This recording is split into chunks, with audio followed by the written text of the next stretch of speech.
casinos so much? I think the easy answer is there's that chance we could win a crap load of money, but you're more likely to lose it all than to gain anything. So again, why do we keep going back? I mean, wouldn't you rather do something else that pretty much guarantees you won't lose your money instead of playing a game of chance where the house odds are always in their favor, openly showing all players you will lose more than you win? It's no big secret. So what is it? The lights, the booze, the prostitutes? Really, a casino is more like a wife beater we refuse to leave. He attracts you with all his shiny crap and empty promises, only to beat the holy living shit out of you because he feels smothered by all the attention you're giving him. All your friends are like, "Why can't you leave him?" And you're like, "Because I love him." Now, I realize I'm oversimplifying the experience of being at a casino, but that's honestly how I feel towards most games of chance. I say most because I have been bitten by the casino bug at a young age, all for one reason: Texas Hold'em poker. Playing poker really does seem like the only way to consistently bend money in your direction if you're a skilled player. You're probably wondering why, of all the variations of poker, is Texas Hold'em the end-all game for me. Well, it's always been the game that required the most amount of reading of the other player's actions. If you're not familiar with the game, everyone starts with 2 cards, which you keep to yourself. By the end of the full game, you'll have an additional 5 community cards that everyone can play off of to make the best hand. The first 3 being the flop, 4th is a turn, and the 5th being the river. This heavy involvement with the cards in the center made it feel like it was a real showdown. Who could read the other man the best? So in a nutshell, this attraction I had for this game came at a very young age. Why not make a video game on it and combine 2 things I love? That was a big wish of mine growing up, and the cool thing is there's so many different casino games across so many platforms it'll make your head spin. The bad news, however, is that most of these games released throughout my lifetime would end up being a constant disappointment because so many of them didn't seem to have Texas Hold'em. First up, Casino for the Atari 2600. You actually have to use the paddles for this one rather than a standard joystick.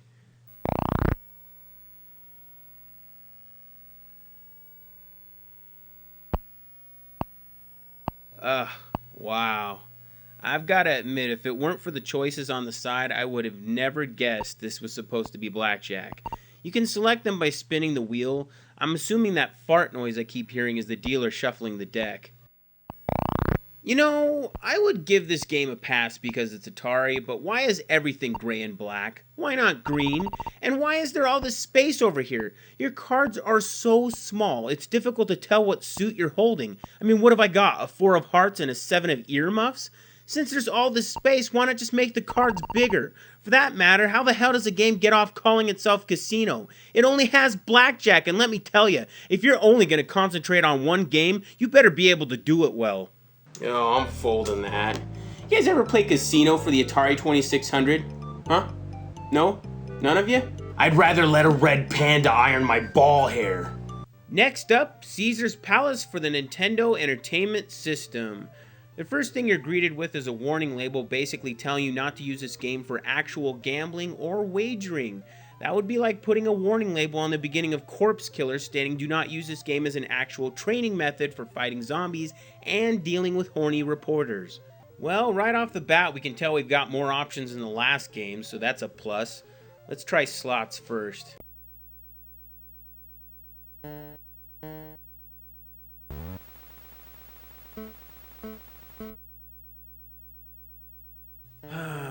Not too exciting. The sound effects are just awful.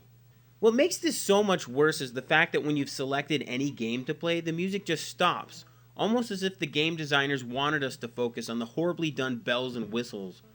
They of course have some of what you'd expect like roulette and blackjack, which are done okay, but that's pretty much it.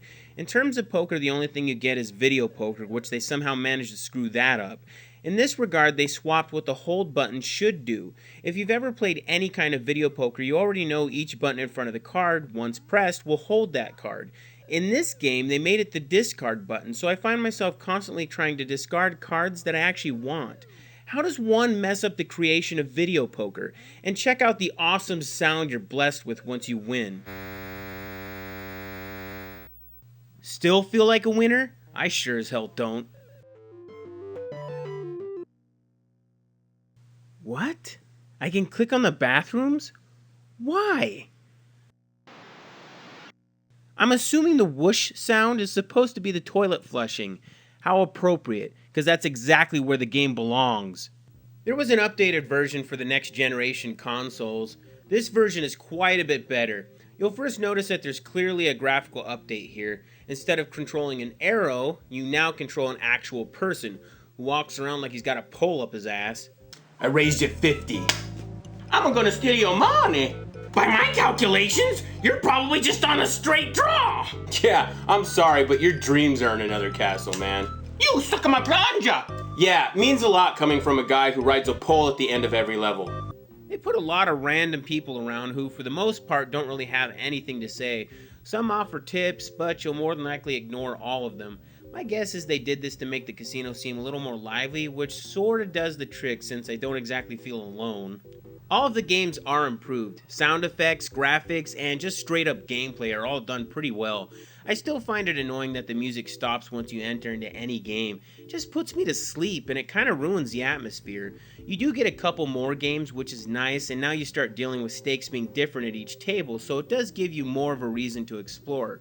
That being said, there really isn't much to explore. Though you do have some new additions like betting on races and scratch tickets, it's still pretty limited for a casino game. I guess if you're bored, you could start doing laps on the escalators.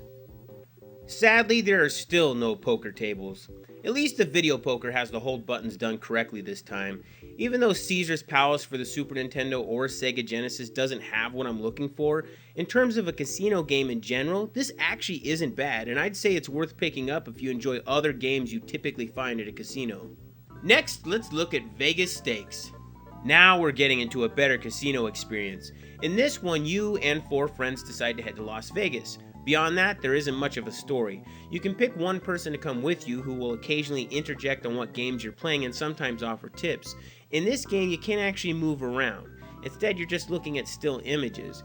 You would think this would mean less atmosphere, but somehow everything else being done so much better in terms of a casino, I actually, in a way, feel as though I'm there. The music being so much more lively and continuously playing has a lot to do with it. The sound effects have so much more punch to them, which is great. All of the games are selected by a drop-down menu, which is fine, but these are all the games? To tell you the truth, it's kind of shocking to see such a small amount of games. They did flesh this out a bit since you can actually visit multiple casinos that vary in styles, music, stakes, and even odds. And what do we have here? We actually have poker. Unfortunately, it's only 7-card stud. Not my thing, but I still appreciate it being there. I'd rather play that than video poker. As for the other games, as I mentioned, they're a lot more enjoyable, mainly due to the atmosphere that they've created so well in this game. One thing I find totally annoying is how often you're stopped during the gameplay for these really stupid conversational mini-games. You'll have some people who go out of their way to bug you, and half the time, if you're nice about it, there's usually some kind of payoff as a result, but the rest of the time, bad things can happen. I had it where someone bumped my character and I lost $200 as a result. Yeah, they stole my money. So in the end, I find it's better just to be rude to the characters to get them to go away and stop any chances of wrongdoing. In the end, Vegas Stakes is awesome. It sucks that you only get 7-card stud, but it's all worth it just to see this face. That is one happy motherfucker. Moving on, let's get into 3DO and check out Cowboy Casino. Now we're playing in territory, because this game reeks of butt lava. So let's start with the good news. It's Texas Hold'em. Finally, a game about Texas Hold'em poker. Now the good news is over. Like a lot of CD-ROM based games at the time, there's a huge emphasis on full motion video. I actually don't mind that, but here the jokes are just stupid. Like, why is there a donkey at the table? That's not even funny. The computer-controlled AI is just plain inept. One will call, another will raise, and then the player that previously called will suddenly raise. That doesn't make any sense unless you check to begin with if no new cards have fallen. There are all kinds of strange ways they play where it's just completely sporadic. The players don't even make an attempt to protect their hand. It's like a barrage of weird decisions that hurt my brain for having witnessed them. That's a lot of pesos, muchacho. Just remember, I have 6 of a kind in here. You are not Mexican. You are an ugly white guy with a receding hairline. John Cena would make a more convincing Mexican than this ass face. God, you know what? If we really wanted to go the Michael Bay level of racism, why don't we just have Ted Danson play blackface while we're at it?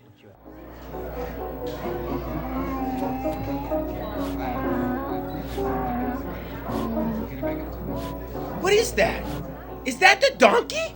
Why am I hearing the donkey? Why did they think it was a good idea to include donkey sounds while I'm playing poker?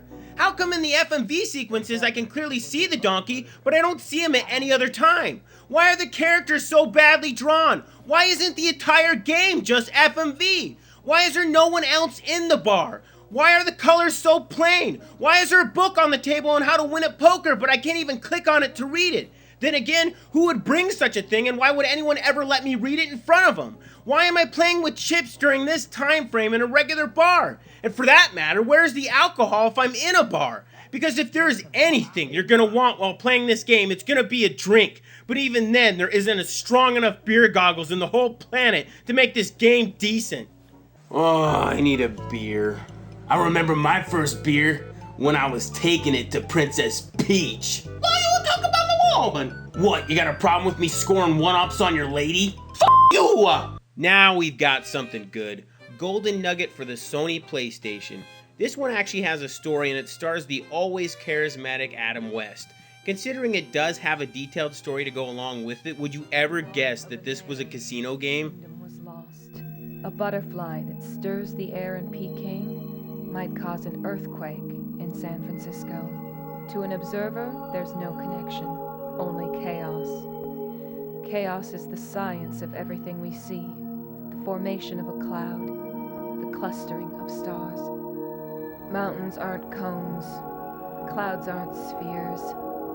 The world is made of zigs and zags. It sounds and looks like the beginning of a Quantum Leap episode. I half expect Scott Bakula to leap into one of the characters at any moment. The game centers around this stolen chip that can predict the probability of things or something, and of course it's been stolen. Adam West works with you to find out who's done it. All of the detective work is based around how successful you are in poker tournaments.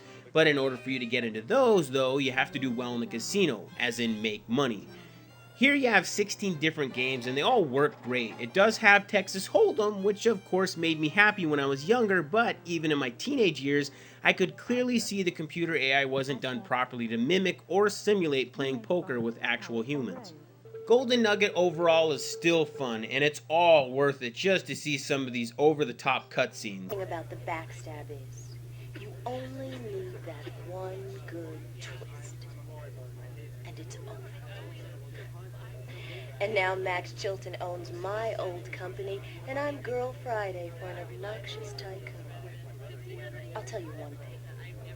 When I've won enough to get my new company off the ground, Daddy Bucks Chilton is gonna learn one good cut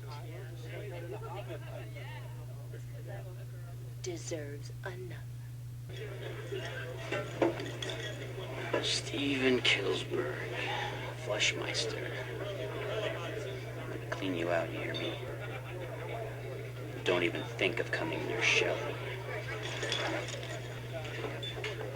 Even though everyone does a pretty good job of playing their roles, it's Adam West that steals the show. Small yellow microchip. Yet the fresh air did wonders for my clarity of thought, and I succeeded in solving our spine tingler. 6 was afraid of 7 because 7 ate 9. When I emerged into my 20s, I finally started to find some level of satisfaction with the Hoyle Casino games for the PC. In those games, they had so many poker games available it blew your mind. All kinds that I never heard of, like Omaha Hold'em, which is essentially the same thing as Texas Hold'em, but instead of starting with 2 cards, you started with 4. My biggest gripe with the Hoyle games, however, is the AI never seems to shut up. This soccer mom says, "Suck it to me, dealer." I'll need another if I'm to win. I'll fold. Flip that flop and let's fly. I don't want to raise a family just yet, but I'll raise the bat. I don't care! Shut up already! There's even an option to make them less talkative, but even then, they still won't shut the hell up! Though these games were much better and the AI was at least going in a positive direction, it still wasn't perfect. At this point, I was tired of playing with computer characters. Nowadays, where I'm much older and the internet is all the rave, there's tons of options across all platforms to play against actual human beings. I'm always playing Full House Poker for the Xbox 360 online. It's great to finally be playing with people who know what they're doing. Not only that, but there are loads of features with it where I can taunt, do tricks with my chips, personalize what my character looks like, and with the use of my headset, I find myself engaging in all kinds of friendly conversation. It sure took a lot of years to get it right. Sometimes there are certain things in our life where we waited so long for something to be what we envisioned, but by the time it materializes, we usually no longer care about it. I can't even tell you how many times this occurred to me in the world of gaming, but I can gladly say that this was something that never had an opportunity to pass me by. I still have a deep appreciation for this game, and still to this day, on Tuesday and Saturday nights, you can find me sitting in my chair with my headset on, a White Russian by my side, your money in my corner, and a smile on my face.